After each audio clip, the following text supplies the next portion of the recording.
Bollywood star hero తెలుగులో దేవర సినిమాతో మెరిసిన సైఫ్ అలీ ఖాన్ ఇంట్లో గత అర్ధరాత్రి ఓ దొంగ బీభత్సం సృష్టించాడు.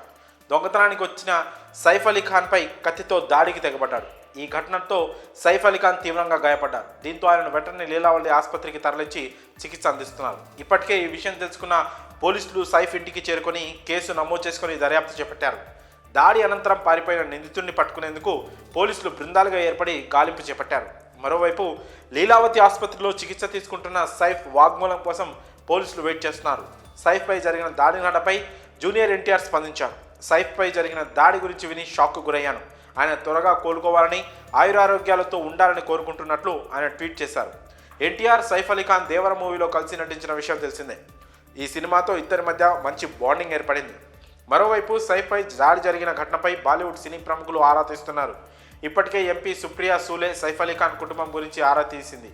సైఫ్ భార్య కరీనా కపూర్కు కాల్ చేసి వివరాలు తెలుసుకున్నారు. ఉదయం 3:30 సైఫ్ను ఆసుపత్రికి తీసుకొచ్చారని, అతడి శరీరంపై 6 చోట్ల గాయాలయ్యారని, 2 చోట్ల లోతుగా గాయాలయ్యాయని తెలుస్తోంది. పూర్తి చికిత్స తర్వాత సైఫ్ ఆరోగ్యం గురించి పూర్తిగా చెప్పగలమని వైద్యులు అంటున్నారు. సైఫ్ అలీ ఖాన్, ఎన్టీఆర్ కలిసి దేవర చిత్రంలో నటించారు.